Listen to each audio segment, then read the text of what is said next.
start the recording. Again, congratulations to all the teams for making it to partial quarterfinals. Looking forward to a great round. And I call upon the Prime Minister to open the debate. You're here.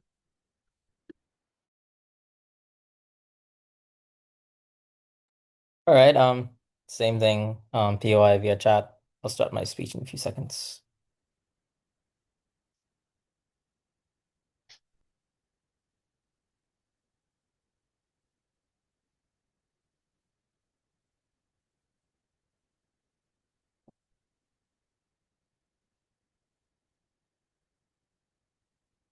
Okay, starting my speech in five, four, three, two, and one. Nature is not paradise. It is a cesspool of suffering where animals die and face the most brutalistic pain that is even conceivable to human beings.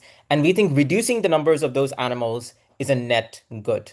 So I want to first frame exactly what it means for something to be true, because I don't think our burden is to defend antinatalism being true in every single instance or every single version of antinatal like natalistic processes being true. So I don't think, for example, that for example, inherently violent ways of doing antinatalism is good. So like for example, bombing probably quite bad, or for example, pollution in ways that cause like disease proliferation is probably bad. We simply have to show to you in some instances it can be a useful mechanism to reduce the suffering and overall well-being of animals. In the same way, for example, that austerity measures can be helpful to some economies but aren't always useful. So I don't think our burden is to defend universal truth, but rather that it is true in some instances. It is their burden to defend why it is impossible for antinatalism and just the reduction of animal populations to be a mechanism for animal well-being. With that being said, I'm going to substantiate two broad claims.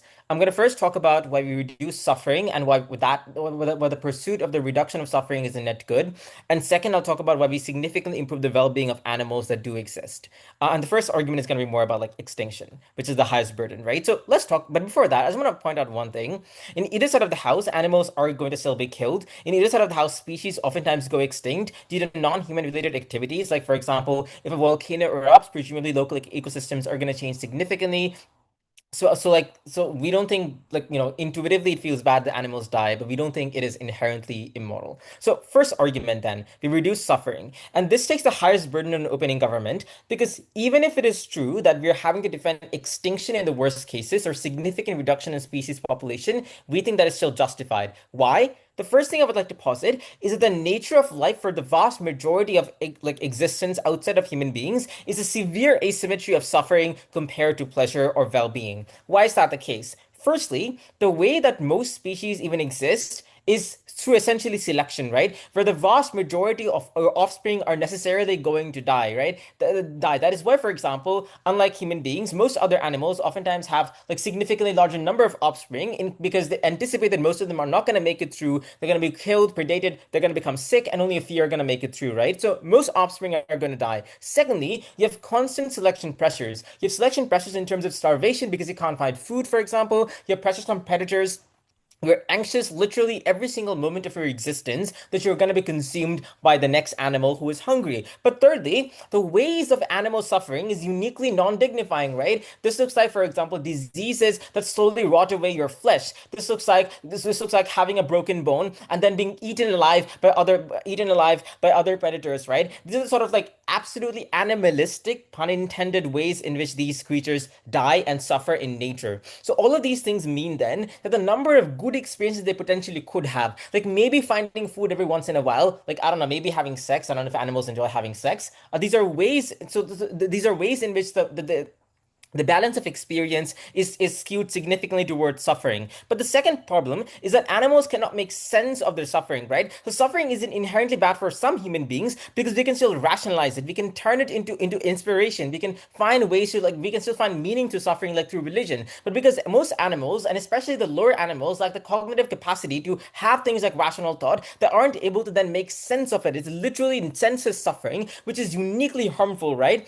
But thirdly, most animals cannot opt into existence, right? So even if they might want to, they cannot opt in, neither can they opt out because they once again aren't able to achieve the high level thinking required to be able to opt out of existence if they want to, right? So how does our side of the house solve for this? Even in our worst case, if you do end up, causing some animal species to go completely extinct, note that suffering is a uniquely experiential value. You need to exist to suffer. So when animals don't exist, when the future generations of some species don't exist anymore, they also don't are not going to suffer. But the question that Op might pose to us is, who are you to essentially make that decision, right? Because who are you to decide if life is good or bad? The problem is that we can never be sure if life is good or bad because we don't have the epistemic access to that particular truth, even if that universal truth even exists. But uniquely, animals probably don't value life in the same way human beings might, because once again, they aren't able to understand that there's some value to existence in and of itself. They aren't able to access that level of thinking. Comparatively, animals, and I think the universal language of life in most cases is suffering. Just like human beings, animals suffer. Just like an animal might feel pain if they break their leg, human beings feel the same amount of pain. So it's the only moral metric through which we can actually make decisions on behalf of animals. But note critically, in either side of the house, we are making a choice as human beings because we have the ability to shape the environment. We have the ability to shape their lives, and therefore we become a proxy for their well-being insofar as we know that suffering is certain and we don't know the value of life is certain. And because we have the responsibility to act on their behalf, we ought to act, we have to act in ways that we know animals are going to be better off, i.e., the reduction of suffering, rather than making a gamble and maybe trying to prioritize existence, which we are unsure is valuable in the first place. Before I move on to why we more structurally improve the well-being of animals, I'll take a POI. Closing, opening. All right, no POIs. So why do we materially improve the lives of animals in our side of the house? The first and most obvious reason is that there is simply less competition over resources. Note, in the vast majority of ecosystem, things like food, things like shelter are incredibly constrained. This is especially true because oftentimes the ecosystem isn't inherently balanced. Sometimes, because of just random probability, certain species overpopulate way more. So, for example, sometimes you may have too many wolves in a particular ecosystem because maybe for random chance, or you might have too many deers, right? But both of these things cause ecosystem imbalances. It causes strains and competition on shared resources, which leads to suffering when animals literally starve to death and turn into skin and bones before they die. So we think in our side of the house, when you just have less animals overall, you have less competition, but because the resource is still there, you're able to then capitalize on that and be able to have access to that. But then secondly, human beings are also better able to help out animals in our side of the house. Firstly, when there's less animals to worry about, it means the limited capacity for human beings to act in, for example, conservatory ways are also going to be better off in our side of the house, right? Less animals to worry about, better capacity to help. But then secondly, when animals dwindle, this also like counterintuitively gets human beings to care. For example, like when whales started to die out, that's when, for example, pro-environmental advocacy became the strongest. So we think we are able to uniquely lead to human beings caring in our side of the house as well. For all these reasons, I guess happy to propose. Here, here. I thank the Prime Minister for that fine speech, and I invite the Leader of Opposition to open the case for the opposition bench.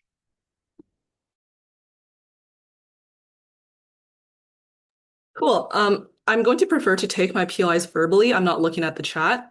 Preferably around, I don't know, 4 or 5 minutes.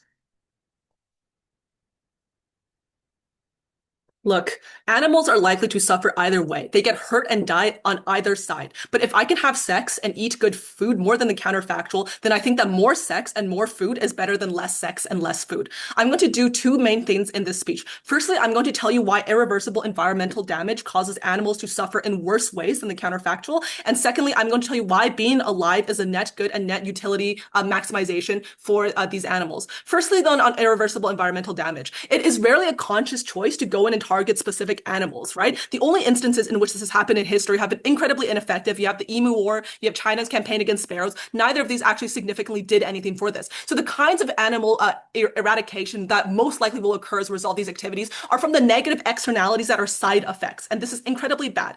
Two main pushes then. First on habitat destruction, and secondly on the kinds of exposure to pollution chemicals from these side effects. Firstly then on habitat destruction. The first reason why this is bad is because it reduces the kinds of livable space that animals are are able to have. So when you have things like farmland where you need to clear large swaths of forest, when you have busy roads through a mountain and you need to cut down a bunch of trees, this becomes intrinsically destructive in an irreversible way, and animals are never again able to reclaim the same kinds of habitat because decades-old trees are cut down and will not grow back in time because the road is still being used. You have things like concrete and chemicals being poured into the ground to make it so you can build stuff on the ground, which means then that the kinds of, I guess animals that exist in the area are never going to be able to reclaim this kind of habitat, as long as humans are alive. Why is this incredibly bad? This means that animals have to compete more for the same, for fewer resources. But firstly, less space just kind of means there are fewer remaining sources of food for animals that are still there. You have, like fewer trees to grow fruit from. You have fewer prey animals that grow up now. And so even if the populations are overall reduced, the knock-on effects are still incredibly harmful to the animals that are remaining.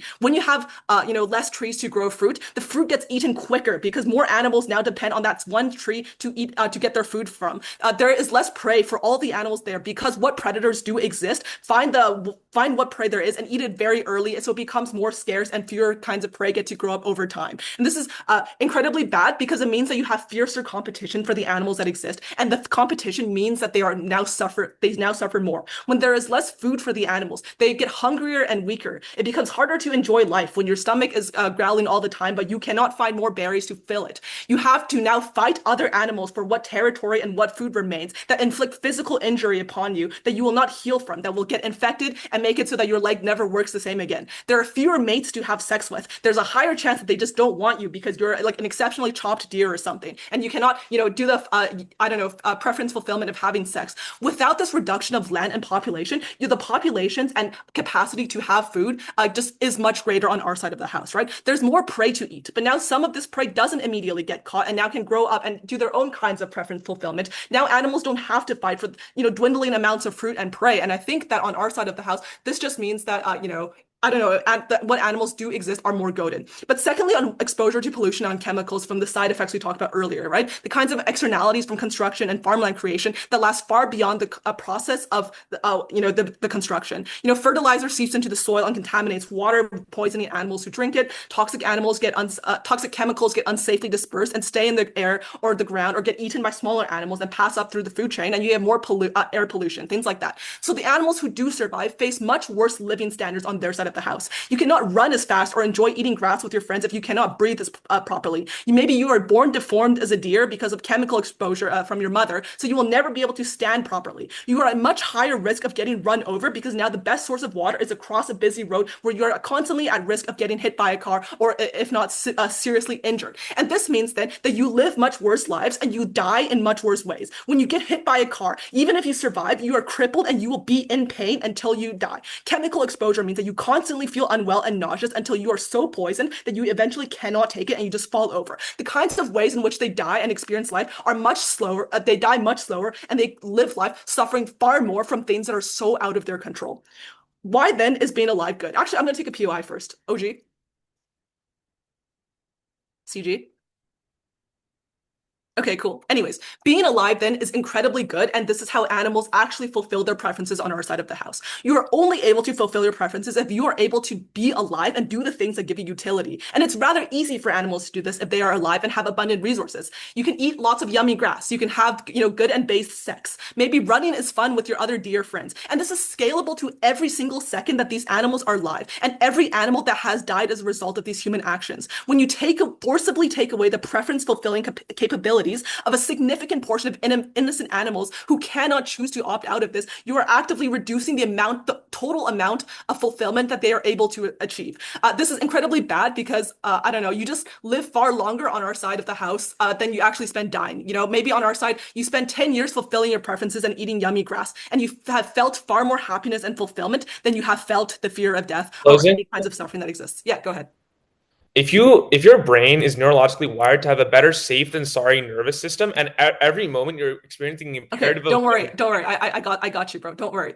This will come. The last thing I'm going to prove then is comparative suffering is not nearly enough as how fun it is to be alive. I'm going to respond to the CGPOI. Some animals die from predators on our side or are harmed in physical fights, but the kinds of pain you experience are better on our side. You die relatively quickly if you can't outrun a wolf, but you spend years dying from chemical exposure. So on our side, the rest of their life was still fun and based and still, they seek out utility maximization per their own natural instincts to have food and sex. I'm going to now answer the POI and tell you why OG stuff about like, I don't know, animals being scared or whatever is like fake.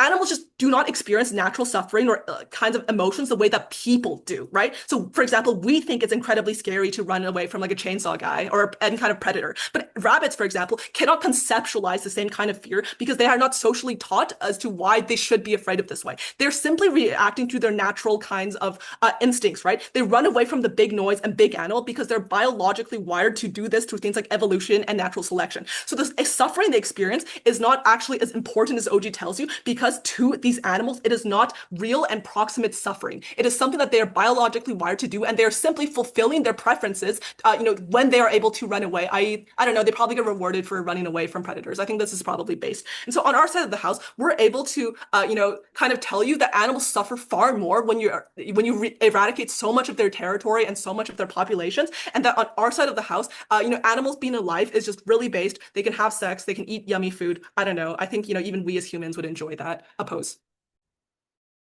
Hear, hear. I thank the leader of opposition for that fine speech, and I invite the Deputy Prime Minister to the floor.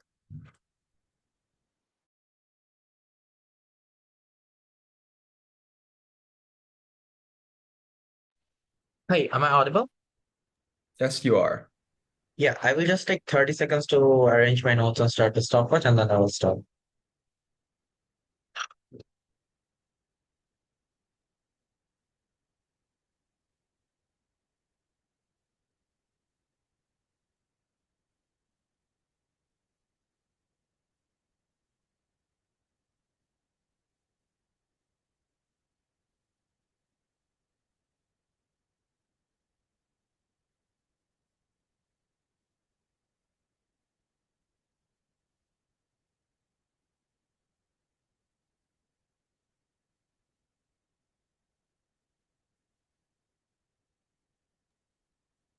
All right, good to go? Yeah. I hope I'm both audible and visible. Regarding POIs, POIs through voice, not through text, because I don't look at the text. Yeah. Uh, that being said, starting in 3, 2, 1.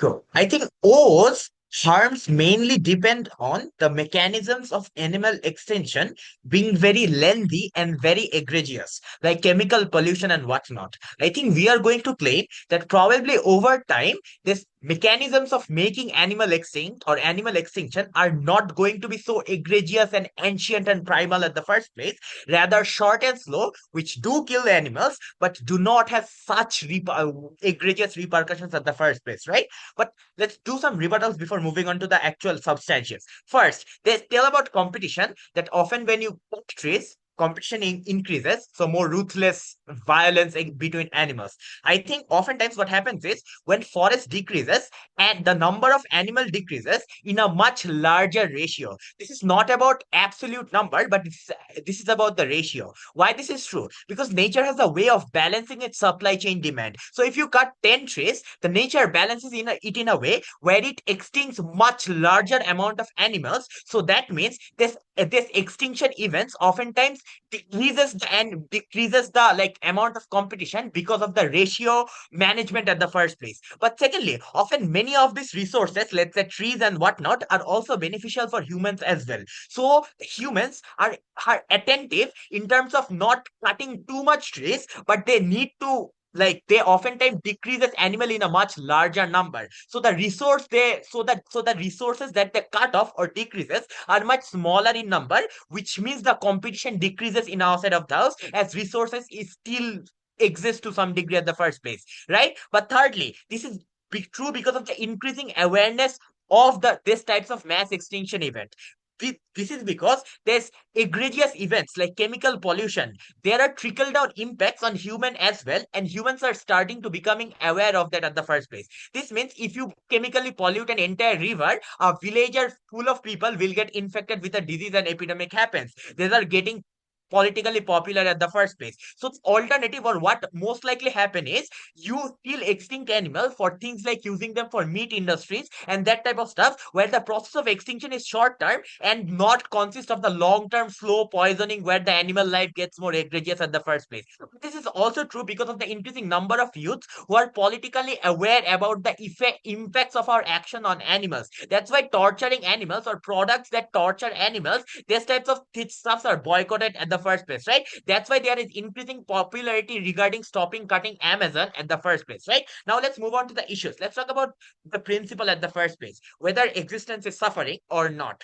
Our analysis are more specific to animal at the first place. That automatically makes our analysis more probable than opposition's analysis at the first place. Why that is true? First, I think if you consider animal has some level of right as humans, I think the most primary right of animal that you ought to protect is the right of agency. Because regardless of other rights being existent for animals or not, I think what gives meaning to any utility and happiness you face is the ability to choose for yourself, or the agency that you face at the first place, right? Why this is true? Because the utility and benefits you face doesn't matter if your life is if your life is not dignified, right? This is because I might hook you up to an infinite orgasm machine, but it is immoral if you do not choose at the first place. Why this particular framing is important? Because animals are brought into this world against their consent. This is the biggest harm imposed upon them. When you have a lesser number of animals, exponentially lesser number of animals are born. The number of animals born from one animal is millions. Why? Because there is no birth control. One animal gives birth to 1 million spawns at the first place,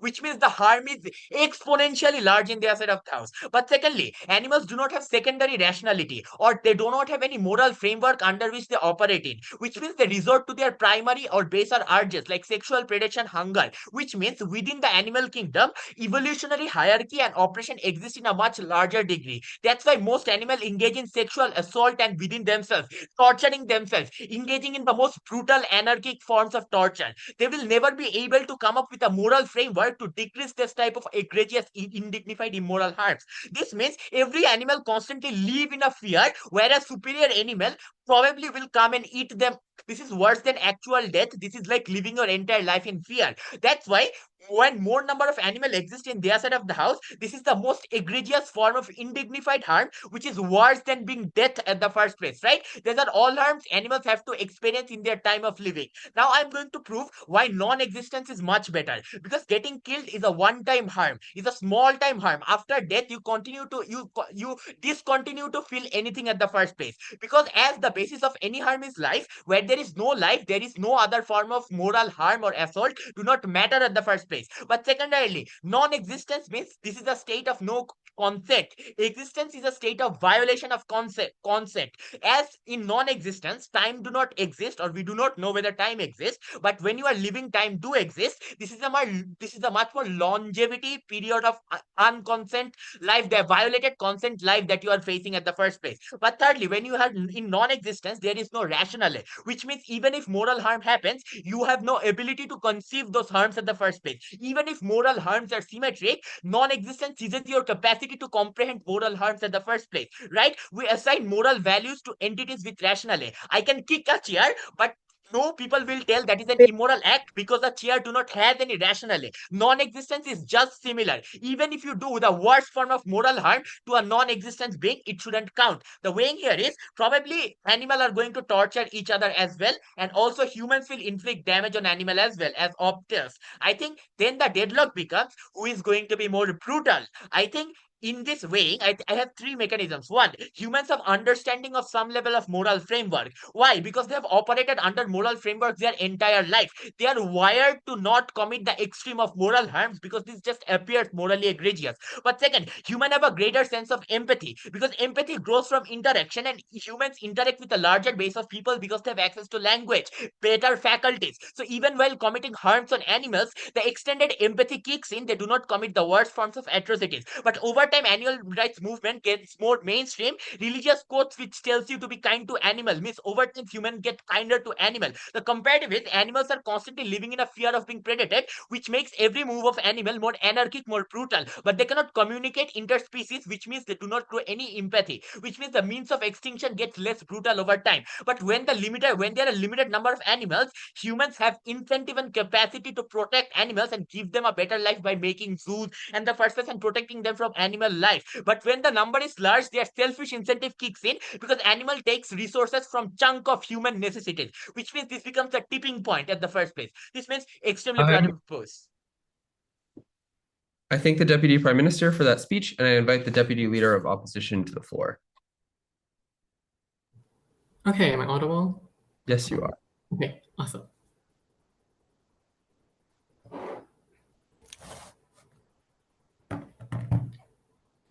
I'm going to organize this speech around what I think are OO's two paths to victory. Firstly, that proving that animal life is good on net positive, and therefore that having more animals being in existence is better than having less.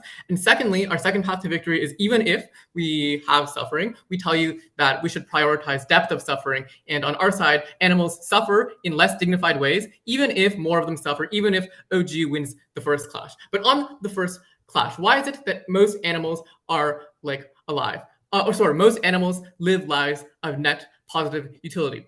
I think that OG doesn't respond to Rose's material on psychological evolutionary reasons for you to experience pleasure when they talk about things like sexual assault or other things that animals experience in nature. Presumably, if you're an animal and you experience a lot of pain, an animal which experiences less pain and is therefore more able to live its life happily will do more successful than you, will breed more than you. And so presumably the strength of the pleasure has to be enough to keep animals living and moving. And so there's clearly some benefit here. Otherwise they would not procreate. Animals also don't have conceptions of bodily harm and consent in the way that we do. They don't conceive of sex acts as torture, but we do know through their revealed preferences that they have chemicals and hormones which motivate them to do things like sex for biological evolutionary reasons. Because there's uncertainty about brain systems, we can't know whether or not they lack consciousness or have consciousness. But we do know that animals have revealed preferences, they make choices, they have desires, and we can intuit this from the things that they do in nature. Lots of animals are smart, have communities like doves, like octopi, like other primates. They form groups and communities and form social bonds with each other. We think this is evidence that their lives are good. Also, most animals are prey, and most animals do not die of predation. The number of predators is much lower than the number of prey in any given population chain. So there needs, and the structural reason for this is there needs to be a significant amount of the population of prey which escapes so that some predators can continue to exist. So because most animals do not die of predation, they're more likely to die of things which are less dignifying, things like old age in nature. And I think that this means that most animals are able to live net fulfilling lives. Okay, on to, let's say that you don't buy this and you don't buy, so the conclusion of this is if you buy these arguments and you think that animal lives live in net utility, then we win, because when you kill more animals who are living net positive lives, this means that animals are worse off. The intuition pump is this even humans who live in conditions of poverty would prefer to continue living, because life, even under conditions of exhaustion and deprivation, still provides joy, nourishment, etc. And we don't know for certain what animals want, but we do observe that they move towards food, they move towards sex, they move towards family, and all these things are quite good, and we should care about them. Let's say you don't think this is true, and you think that animal lives are still net negative. Here's why. Here's how OO can still win. I think that there's some weighing on. Okay, here's some reasons. I think Rose gives you compelling reasons that even if you think the number of animals declines, that their total suffering increases. The responses that we get from government are firstly that when animals die en masse, this means that more people care about animal rights issues. Gut check this. Environmentalist parties are doing quite poorly in the European polls. I think huge amounts of environmental destruction, which has wiped out billions of animals, have led to very little change in the cultural pulse on animals.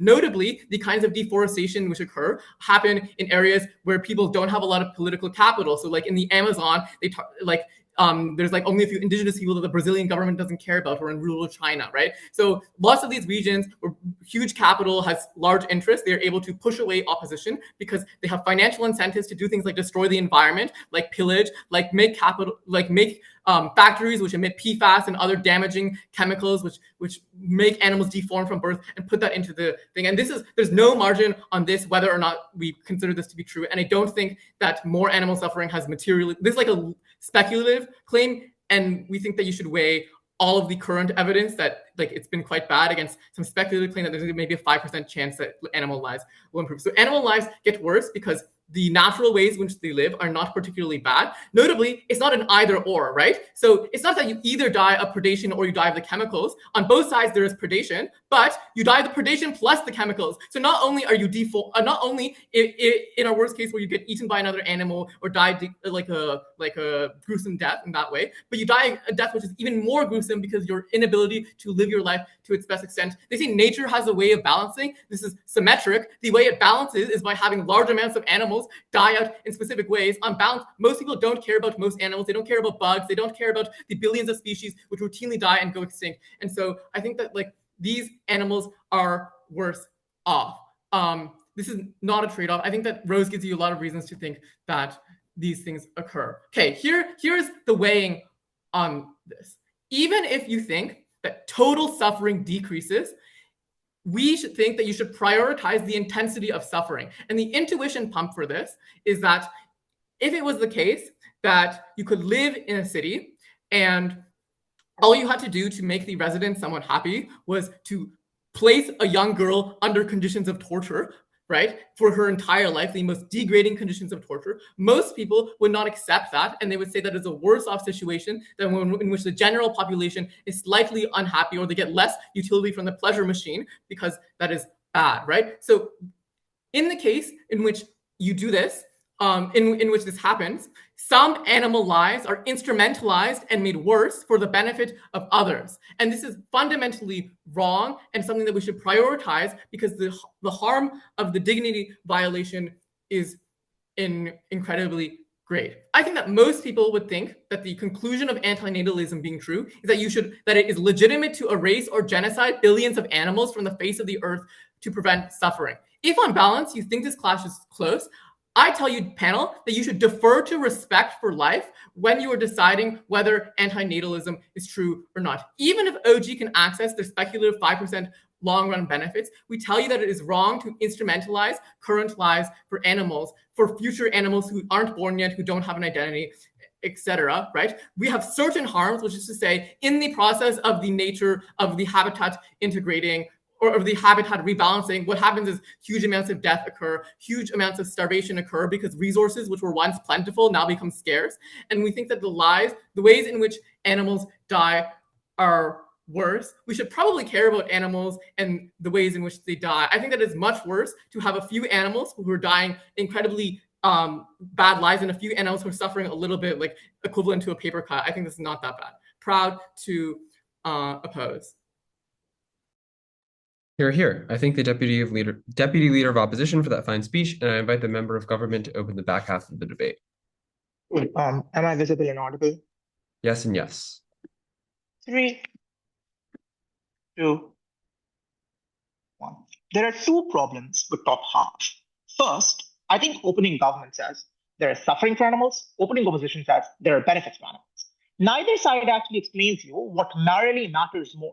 That is, do we care about their suffering more, or do we care about their lives more, the benefits that they potentially can get?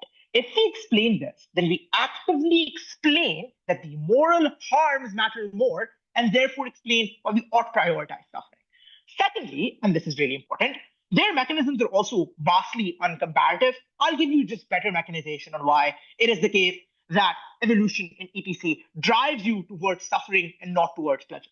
First extension. Why do morally suffering matter significantly more than pleasure? Note that if I fulfill this, it does not matter if there is less suffering, if that suffering matters more than the comparative of pleasure, because it explains that we have a moral duty to prevent suffering, not necessarily give pleasure. Why is it then that negative rights matter way more than positive rights? Two pieces of argumentation. First, we think you're not guaranteed or you don't deserve positive things. The intuition pump here is that I would not allow you to torture a human or kill a cow, but I am okay. Well, I would say that that is harmful. But I would be okay, for example, with you not giving a gift to me at my birthday. This is also why Good Samaritan laws don't exist, right? Like, I think it is not necessary for me to go out of my way to help other people, but it is absolutely necessary for me to not commit harms onto other creatures. Note that this is the basis of our moral system in two ways. First, it explains why we ought not. It explains why we have strong preference towards pleasure, pain over pleasure. But secondly, and this is really important, pain is just greater than pleasure on either side of the house. Why? One, pain often has large amounts of emotional scarring. What does this look like? It is a deep emotional and visceral sensation that is much more permanent than pleasure. Why? Because it often reflects deeply on your neural autonomy. It makes it so that you're unable to internalize future experiences of pleasure, and it often continually harms you by creating this mechanism of I feel terrible. Things like PTSD exist because pain is so imprinting onto your psyche because it is a massive visceral thing. Secondly, pleasure is massively fleeting. At best, pleasure adds only a little bit to your life. Maybe I have the best chocolate in the world today, but I can have the second best tomorrow and it won't really matter too much. The problem on opposition is that they rely on the idea that pleasure can be equated to pain here in this particular way. And to the extent that this is true, we think that suffering therefore matters more than this. What does this implication do? First, it explains why it is just the case that on a comparative, even if there are similar amounts of suffering, even if you get more pleasure on side opposition, the duty that we have as humans is to actively eradicate as many animals as possible due to the net harm of suffering that we are preventing. But secondly, it actively grounds a moral framework. It actually gives you a way to adjudicate the debate on is it suffering, is it pleasure? I don't know. What we explain is that suffering is the metric on which the debate should be evaluated within the first place. Second piece of extension. Why is it the case that suffering is much more harmful than what opening government and opening opposition paint? I'm going to be extremely comparative here, dealing with the opening opposition for sure. You are. First, evolutionarily. Let's be very, very explicit. In the vast majority of instances, the reason why evolution systematically amplifies suffering over pleasure is because evolution is geared towards making you want to live. Note that this means that evolution must give you synapses that say, there is a harm coming towards me. The gazelle must be terrified of the lion because that is what allows it to live. Comparatively, you still want that sensation to be there, and you don't want the gazelle to be lost to the pleasure of eating grass. That's why pleasure is often fleeting. At best, an animal eats a little bit of food and will feel slightly happy for a short period of time, but when the lion comes again, you need it to be scared. So evolutionarily, it is impossible to access large amounts of pleasure on their side of the house. Note, fear must be constant or you'll be eaten. Pain must be sharp or you won't avoid injury. Pleasure, by contrast, is muted just enough to reinforce survival, for example, eating or mating. Secondly, reproduction is often lottery-like. And I want to be very, very explicit on the framing here. The problem with top half is that they assume the vast majority of animals are like, I don't know, a gazelle or a deer. The vast majority of animals are mosquitoes, simple insects and arthropods who are often unable to access preference fulfillment the way that opening opposition wants to talk about. Why? One, their lives are often extremely short. So this looks like insect larvae that reproduce by the millions and often die very, very, very fast because you have a lottery game that is happening quite literally. So to the extent that that's true, the vast majority of animal life are a million larvae that die within 3 hours, only having insane amounts of suffering on their side of the house. Secondly, and this is important, panel, we would note that the perspective of utility that we framed above is important. If 99% of animal lives are just suffering, we think that means that you ought to be prioritizing our team in the first place. Finally, we just do think that like, even if evolutionarily there are some degrees of pleasure, The problem inside opposition is actually, oh yeah, go for it. I saw that. I'm at 5:14. Yeah. So firstly, even mosquitoes make decisions about where to fly, where to eat, what to eat. But also, do you think it is our moral duty to erase the life of every single African child making 5 cents a day under conditions of slavery? No, but there is actively the duty to do birth control within that area, and this is just birth control for the animals. That's what we're saying. This is the equivalent of birth control for the animals. We're not asking you to create future lives. That's the harm that we're pointing out, not to kill them right now. I will explain that. Finally, and like this will deal with the first part of the POI that I asked, which is that mosquitoes can't actually preference fulfill in the first place. Often their lives are short, like I explained, but also it's very hard to access your preferences because you're a tiny fucking animal. You can't really go about the forest finding the best source of blood. You can't go about eating because you're terrified of getting harmed consistently. So every time you try to fulfill a preference, it is actively painful because you cannot engage in that preference fulfillment because it is often a very high magnitude burden for a tiny fucking mosquito to find a place to actively be able to be safe and live. Their first order preferences are incredibly difficult to fulfill. Lastly, we just do think human-created deaths are much easier than wild deaths. And the thesis of this is that human-created deaths are faster. So what this often looks like is a forest fire killing thousands of animals at once. Even if it is the case that there's some amount of pollution, chemical weaponry or whatever, I think this just means there are less animal lives within the long term. So even if like some animals die in a more undignified way right now, what we explain is that in the future, there are less animals with the inherent same mechanization. So by own mechanization, less animals good, given the framing we've given you about suffering. Very proud reports. Hear, hear. I thank the member of government for that fine speech, and I invite the member of opposition to the floor. Yeah, can you just give me a second because I've like my Zoom has been crashing like 5 times this call. I'm gonna try and get Zoom back on my computer because my phone is about to like die. So just give me 1 second to try and figure out my devices. If it doesn't work, I'll just keep on my phone. But Yep, that's all right. Take your time.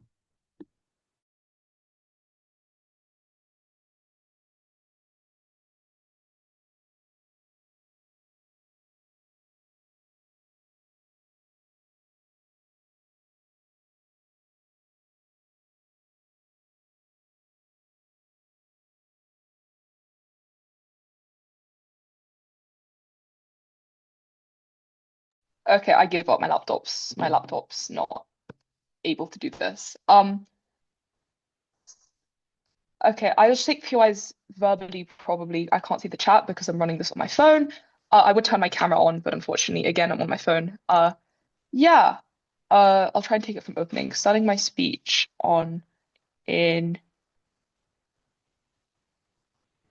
3, 2, 1. I'm going to start with responses to OG that also serve as my first substantive as to why I don't think moral truth exists, or at the very least, Gov Bench doesn't prove to a significant degree that this truth is actually real. Then secondly, more about how the process of the reduction can be bad than finding just other reasons why I don't think animals have evolved to feel as much pain as Gov Bench posits they do. Firstly, let's respond to OG's framing. And we ask a clarification. We don't actually say it, but that's because we thought it was kind of too late to ask a clarification, but whatever. They say, oh, in order to be true, it only has to be true in some times. And the example they use is austerity helping some economies. But I just think that is so blatantly false because like we would never say that austerity measures helping economies is true. We would say in some cases, potentially it is true. In some cases, potentially it does help these people. What we need to do on op is not need to prove that it is always false. There's not a balance of probabilities that it probably isn't true in the first place. There were 2 burdens Gov mentioned to fill. Number 1, that moral and absolute truth exists. And secondly, that this is a moral truth. I'd like to note, first of all, that moral truths, as Gov Bench conceptualizes them, are unlikely to exist. The world is actually just a random collection of colliding particles. This is just scientifically known that the reason why we are alive is absolutely arbitrary and we are nothing more than electrical currents running between the axioms in our brain. I'm just unclear why somehow there's going to be an overriding narrative or overriding sense of good and bad that somehow managed to surpass these literal particles and somehow managed to imbue some sort of meaning in our world. But also, I think it's just also empirically true that everyone in the past, everyone in the present day has had different views on things based off their ideology, based on the place where they live, based on the time where they live. People in the North Central Islands probably have an entirely different conception of what the truth is compared to a person now. And to both of us, it is just as empirically true. But what this implies is that overall, there's probably no thing that is on net true, insofar as what we view as true is largely determined by things which are quite arbitrary. Here's the kind of meta thing. I think the average intelligent voter probably doesn't think that moral truths exist. I don't know what the meta weighing is. I just wrote this down and I can't actually figure out what's trying to get there. But I don't know. But even if it is a relative truth, as OG wants to talk about, I think this makes it significantly worse because we don't have epistemic access into what animals want. We don't know what animals consider to be true and important for themselves. We don't know what animals believe to be in their best interest and their best well-being. This is something fundamentally unpredictable. So what Gov Bench is doing is judging what they perceive to be animals' relative truth and what animals find meaningful based off our own. Like, this is insane justification because what we think is good is not necessarily what animals think is good. Again, we have different brain compositions and see things in different ways. We have different narratives surrounding us. For example, higher order animals do have things like, for example, friendships and do have, for example, things like community structures. But the issue is, and this is a very clear intuition pump, the idea of one person's relative truth being able to dictate what is true for everyone is exactly what was used to justify decades of colonialism and proselytization. The Catholic Church fought for their moral truth of the fact that, for example, the only way to reach heaven and have a happy life is through God, is what led to them like proselytizing to massive amount of people in the, for example, the global south, which led to a huge amount of harms and a huge amount of things like colonization. This is what they're trying to justify. They're trying to take what humanity believes and apply it for animals. We've had absolutely no analysis from Gov Bench as to why animals are likely to believe in the same things that we do and why this truth is likely to be applicable to them. It's far, far too late to do it from GovWit. But I want to quickly flick CG's second extension here. We'll say that Darwinian instincts and survival pressures make you have an incentive to want to live. I think this is very, very clear that there probably is a revealed preference for these animals to survive. As far as that is what evolution tries to do over decades and decades. Even if it is subconscious, I'd like to note a lot of our moral truths and preferences are subconscious. For example, the reason I prefer one taste of food over the other, I prefer one color over the other, aren't necessarily things I can necessarily concretize into myself. And still things that, for example, true for me. Let's see with OG quickly. They said like the process of this reduction is going to be on net bad and on net leads to a lot more suffering. And I know OO says this, but the only thing they say is that these animals lose out on resources and die more severely that competition increases. But I'd like to note that the externalities that come from things like urbanization and things like water pollution, what are precipitated directly by things like population growth, by things like urban sprawl, and like the existence of the human species as a whole. I think these things are just incredibly bad for animals on net. Things like deforestation allow for things like more homes to be built, which leads to things like population increases. Because this is important. Because even if Gov is right, and the temporary decrease in wild animal populations to what they see as manageable levels according to OG is net good for this population, the increase in human population as a cause of the externalities that come from these processes means that it leads to these harms cyclically because more farmland is needed to grow things like crops. There's an increase in things like pesticides, which need more production to, for example, grow food for the people. If you buy that factory farmed animals are wild, I mean, like I personally do so. I think this kind of just depends on the definition of the word wild. I should have asked this in motion clarifications. There's an increase in things like factory farming. It's always you have a larger population, which also just leads to a massive amount of harms. Things like mass breeding, male chicks actually getting crushed, and this is really, really awful. Quickly to respond to OG, narratives about taking up resources remain the same in the fact that this leads to an increase in the human population that these things do. But I posit, even if reduced population is still bad, or in that, like, I still think that is good, I think it's still bad. Number one, it reduces genetic variance, which leads to things like more inbreeding within a particular animal population. So you're much, much more likely to die at the point at which your circumstances change. There's much more likely things to be like mass wipeouts because of things like disease. You're much more likely to not be able to adapt as efficiently to live, for example, in the desert and just live a life of suffering because of that. And secondly, OG doesn't say this. They kind of imply it, but they never say this. This affects the rest of the food chain because it doesn't happen equally. Just because all the fish die out because of water pollution doesn't mean that the number of foxes doesn't stay the same. So a huge amount of interlinking between this food chain and a huge amount of local and global collapse. OG's own rhetoric says that starving to death is bad, so I think it happens. Let's deal, first of all, like just some general vertical mechanisms as to why animals probably have developed to not suffer in the way that humans do. Number one, I'd like to note that animals just don't have the same level of consciousness that humans do. For example, shrimp face 20% of the pain that humans currently do. They don't have things like the amygdala and like the hippocampus that allow them to experience things in the same way. They're unable to think existentially. They don't face the crises of meaning in life that we do. They only have first order preferences, things like food and sex, and not second order preferences, because this is the way they have developed, because it's the most Darwinian way for them in order to be good. They don't think about fulfilling goals in the long term, because CG talks about the hedonistic treadmill and how you are never able to achieve happiness, but all the monkey thinks is, wow, fucking cool, I found a bunch of grapes. They don't think about the potential they're never going to get a job as like a Wall Street executive in their future. OG impedes their ability to access these first order preferences. I think that is what most proximate for these animals, rather than things like a long-term broken leg, because naturally Darwinian instincts mean you probably ignore pain like that, because otherwise society would, for example, be the weakest and not be able to survive. Secondly, I think it's true that animals just have evolved to experience very high pleasure. And this is also just direct response to CG, because the pleasure of food needs to be enough to risk death for. It needs to be pleasant enough to have sex, to risk the fact that you're actually lying motionless for like 10 hours and have to carry a baby. All of these things need to be good enough to make them worth it. So I think on net, probably on balance, maybe the experience of suffering and the experience of happiness is the same. And this is in Gov Bench's very best case. I think, again, we should default to two things. Number one, the fact that this instrumentalizes these animals in a way that is frankly unjust. But secondly, the fact that this just isn't a morally truth. At best, Gov Bench provide is likely. They need to provide is true. I don't think they have. I don't think we know enough to assume that they have. CO. Hear, hear. I thank the member of opposition for that fine speech, and I invite the government whip to close out the Gov Bench.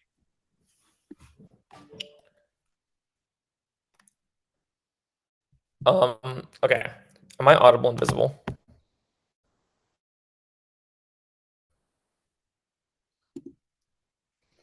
I'll probably take one after like 2-3 minutes. I don't really know. Yeah. Okay. Anyone not ready?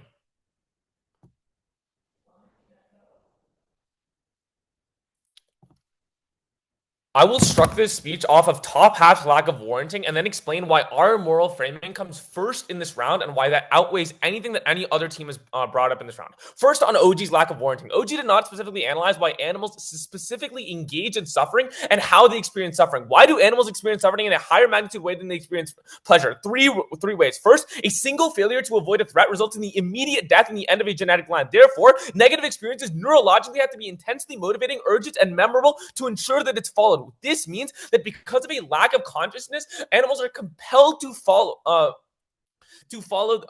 these like neurological threats. Secondly, this is also because the brain ensuring that the positive reward is less than the negative signal for pain, which is why inherently animals have a better safe than sorry mechanism. This means that suffering is the only metric by which we can evaluate life for animals.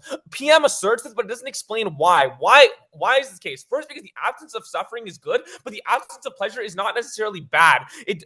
They do not draw a comparative or distinction, but we explain why the positive and negative price distinction matters more. Secondly, is because states cannot be balanced, i.e. if I enjoy a good meal, the sheer terror of being followed by a predator cannot be compared by the two. The pleasure must therefore be sufficiently intense and frequent to compensate for that level of suffering. Neither op team explains this. That's why you evaluate the round based on suffering. And finally, because there's a unique level of urgency. OO also lacks warranting, where they assert that you are biologically wired to make decisions. We think that you might be biologically wired to do this, which means that you aren't fulfilling your preferences when you do things like drink water or have sex or like eat food, because you're compelled to do this. Why is this? A few reasons. First, animals don't have recursive models, i.e. they lack prefrontal cortexes and neurological structures to sustain recursive modeling. This means that animals can't experience themselves behaving, i.e. when humans say, I think, therefore I know, or I know that I'm doing this, animals can't do that. This is especially true because the framing that is conceded out of MG, which tells you that most animals are just anthropods or mosquitoes that don't have developed brains. Secondly, this is structural cognitive requirements, which matters more than any other mechanism in the round about why you're biologically wired to do this, which puts us over OG because we structurally explain why animals don't have the mechanism to make their own decisions. Secondly, is because you cannot abstract your own pleasure. You do not understand that you are awaiting pleasure, i.e. animals cannot experience pleasure without the raw enforcement of pleasure from an external source, i.e. they don't have the mechanisms to understand anticipation or being excited about something, because it's not neurologically necessary for them to do this. But they do have the incentives to avoid fear. Why is this? First, because pain and fear are the low-level survival functions that are hardwired into the nervous system. This is bolstered by the MG extension, which explains that most animals are anthropods, which are simply physiologically do not have the mechanism to access like long-term neurological stabilizers, and instead can only access automatic stabilizers like fear, i.e. animals might be able to predict and respond to actions. If OpWeb makes that argument, that's fine, but they don't have the conscious experiences to navigate the world because it's not necessary for them, which means that animals live in a world of a stimulus-driven avoidance of harm, which means that they don't understand why they feel fear, but they do feel fear.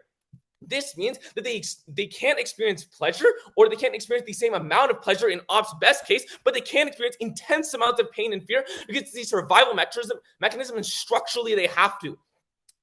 This is because they're in an automatic physiological state of fear, but they don't require a sense of I am the one causing this action, which means that their existence doesn't require recognition or deliberate choice. Secondly, because fear happens before you can even make a decision on agency, i.e. it's a direct physiological response. When I'm being chased by someone with a chainsaw, before I can even make a decision or agency, I immediately go into fight or flight mode. So I can't think about taking an action. If humans have to do that, then think about what the majority of animals can do. DLO then asserts that you can live in communities. No, they live in communities because they're biologically wired to do so, and they also then Diallo says that, most prey don't actually die. Who fucking cares? A few reasons why they still consistently live in fear, which is why they live in communities. Because even if they don't die, they still die due to starvation, or they die in fear because they watch all of their family members die. So they think, I might be next. So even if I don't die, I still live a life of complete fear. Or they actually end up dying. On moral framing, on negative versus positive duties, the negative duties do not cause or allow suffering. The positive duties provide benefits or pleasure. We think negative duties take first, because if I deny you a cake or fail a positive duty, you're not worse off. You just miss out. But if I stab you, you're actively harmed. The comparative is preventing suffering creates absolute moral urgency, and creating pleasure is just optimal. Or is optional. We already embodied this asymmetry. We outlaw torture before guaranteeing luxuries. We euthanize suffering pets, even if they could still experience joy. Parents avoid conceiving children when genetic diseases guarantee suffering, i.e., if our intuitions already prioritize harm prevention, consistently demand the exact same for wild animals. This is important because pain is a visceral, long-lasting thing. It damages your psyche, and pleasure is short-term. This is bullshit. Because any pain that animals undergo is non-consensual by definition, and non-consensual suffering demands moral urgency to prevent, because animals don't have the mechanism to do this. Why does this framing come first? First, because pain is intrinsically bad in a way that nothing else is, because pain is bad even if there's no one else to experience that pain, but pleasure isn't necessarily good. It requires someone to experience that. This means preventing harm is more fundamentally relevant. Emmo says that we can't apply this moral framing to animals. A few reasons we can. First, because pain is applied. Second, because these same things cause pain to humans as do to animals. Thirdly, is because when we've monitored animals, we've seen them avoid pain. They scream when they try to avoid pain. Come on, guys. They also say that there's a review of preference. This argument is just incoherent, because my review of preference is shaped by my environment and evolution, not what is necessarily good for me. Also, on the analysis about moral framing and moral truth not necessarily existing, I think Pascal's wager just automatically wins the round for us here, because even if it is the case that moral truth does not necessarily exist, you must inherently default to the risk of moral truth existing as to not proliferate existing moral harms. Because if we prove that pain is universal, since we say that things like agency or flourishing or self-realization are rare and require higher cognitive capacities, pain exists across all species and any neural architecture. This means you prioritize it because morality is about what matters universally. So preventing harm is the one principle that applies everywhere suffering exists. And we know that at some level, animals are intrinsic to want to avoid pain because of empirical examples of this. Then, even if it is the case that morality doesn't exist, you should take the risk that it does. This is very simple warranting of just Pascal's wager. If there is a risk that pain exists, you should take the risk of trying to minimize pain. And the best way to minimize pain is on Gov side of the house, vote CG. Here. I thank the member of government for that fine, or the government whip rather, for that fine speech, and invite the opposition whip to close out the debate. Yeah, just give me 30 seconds. I'm gonna go grab my notes and some water as well.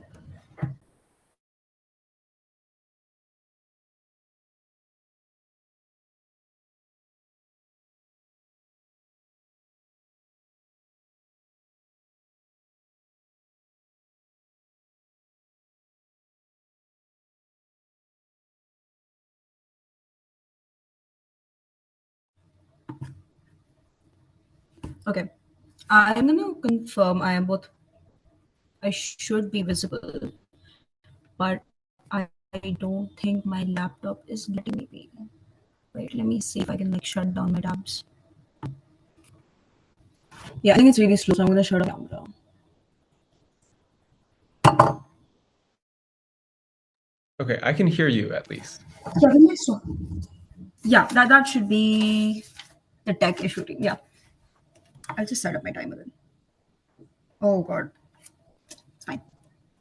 This is gone. Let me just load my phone. My iPad's gone. Come on, turn on. While I do that, Fatima, Zara, he, him, I will take POIs by chat. Probably at like 5 or 4. Come on, load on.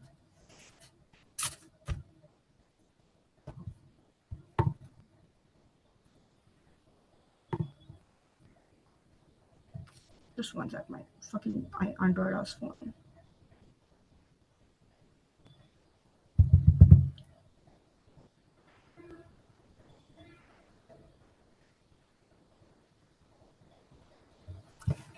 Wait, let me see if I can fix.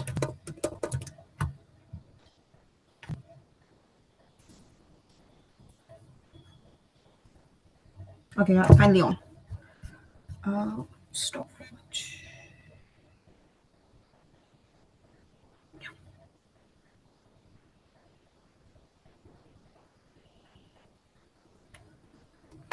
Okay. 3, 2, 1. Suffering is not what you must adjudicate this debate upon, because I think both O and Maya give you enough reasoning to suggest that this debate is not about whether suffering happens to animals because of the ways in which human beings are fucking killing animals. And I think this is the truth that is established at the top of LO that receives one big piece of response throughout Gov Bench, which is just to assert that, oh, we kill animals quickly, or that there is the rise of animal rights groups. Yes, there is the rise of animal rights groups, but the amount of influence that these groups have on society, on the large corporations that are lobbying governments in order to get laws passed that cause massive amounts of deforestation, urbanization, etc., on developing countries that have been left behind because they were not allowed development before, so now they want to catch up. Even developed countries who want to be able to extract the most oil, to be able to cut the most trees, to produce the most things, to build the most houses so people can live there and have affordable housing, just literally means that the amount and scale of this destruction is not something that this debate is about. Therefore, sure, pain is a bad thing, perhaps, but that is not what this debate is about. It is about whether killing those animals at the end of that is the morally good outcome to do or not. I think Gov Bench does a decent job of telling you that suffering is probably worse on our side because of the human nature of human inflicted suffering, which makes it stretched out over time. But I think what Maya uniquely then tells you, which makes this argument more important and stronger, is that there are no objective metrics by which we must judge morality. And that's what this speech is largely going to be about. Cool. Let's deal with what Gov says here. I think Gov says, to their credit, that pain must be the metric by which we judge things because it is the most applicable metric by which we can judge whether things are good or bad. The problem with this argument, it is that it is faulty, i.e. the way we judge universal moral truths is a really high standard within society. I want you to conceptualize this, I want you to think about things like, I can always know that things I see are the things I see. The problem is you might think this is something that is true, but sometimes you might see things that are not necessarily like what they are in the real world. So you might see mirages, for example, in the desert, or if you look at something from a distance, you might, like when you wake up in the middle of the night, you might think there's a like big ass ghoul staring at you in your doorway, but really it's just the clothing that you hung up there last night. And what this means is that our perceptions of what is real and what is true is always faulty. So we can say that perhaps all of Gov Bench is likely to be true. It is not true because that is a big jump. I want to make this a bit more intuitive because I know that like moral arguments are really bad, and that's why we had to resort to this because we didn't have one. That was not this. But essentially, the way in which you look at truths like we must not lie or we must not kill people is that you would say this is normally a morally good thing that we must abide by. But then there are exceptional circumstances that we always have that mean that we cannot say they are true things. For example, things like state-sanctioned murder or executions are still things that we consider to be moral despite the fact that they do not fit into what we consider to be likely. So even if it is true that this is going to be hard, that we must kill animals because life on par is suffering, it's just far more likely that even if we can point to an example of 10% of animals, for example, the predators who get access to all of these like weak and frail animals now and are able to eat them, have the amount of and probably have a larger amount of consciousness due to what Maya frames to you. Perhaps it is true that their utility and what they find joy in weighs over everything else. Secondly, I would say, even I would posit, even if there exists some sort of universal moral truth, we do not know what it is. Societies across the world think of things in different ways. Not only do we have fuck ass access to these animals and what they think about and what they value within their lives, look at the fact that they don't even have the conception of a long term goal. So they don't work towards becoming better at debate or whatever. They work towards getting access to food right now and getting access to like, and therefore building more like short term things, which means that the amount of utility they face and the amount of negative utility they face is also like all happens on a daily basis. But what it means is that even if there are moral truths, we do not know what the experience of having 50% less consciousness or having short-term moral goals and not long-term like second-order preferences is like. So we cannot approximate from our experiences of pain what the experiences of pain of these animals is likely to be. So even if there is a moral framework, we do not know what that moral framework is, because like societies across the world used to agree that being gay was just out of the fucking like whatever stratosphere, and we should never do it because it's an immoral thing and goes against what God said. But right now you wouldn't agree upon that, so those are not moral truths, even if we would say they are morally very, very likely to be true. Secondly, I want to note that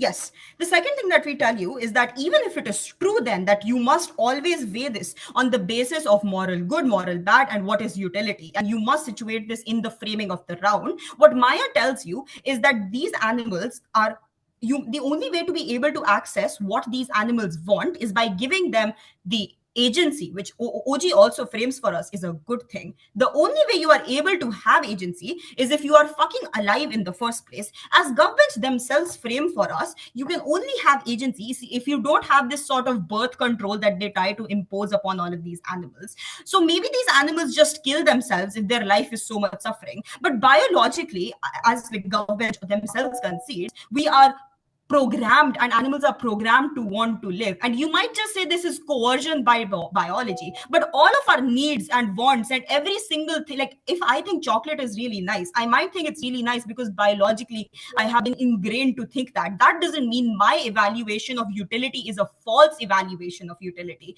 So the only way in which we can do this is by letting them live longer, given that suffering is on par, either non-comparative or falls onto the side of opposition. So yes, animals face pain and they face pleasure. This is not allow us to determine whether the pain or pleasure is more, because perhaps it is the fact that you might lose your life the next day that makes your life today powerful, or it is the fact that you don't even have the consciousness to confront any of this. Perhaps it is the fact that all the prey are becoming weak and frail, and you as the predator who has more consciousness can just prey on them and eat them.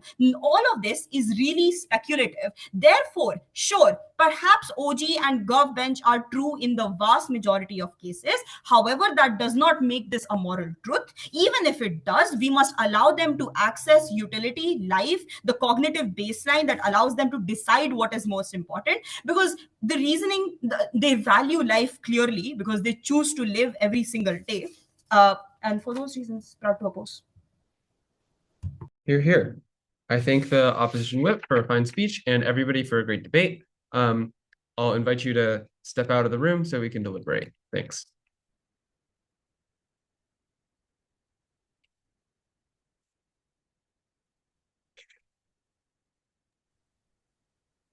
I think the recording needs to stop. Yes, great point.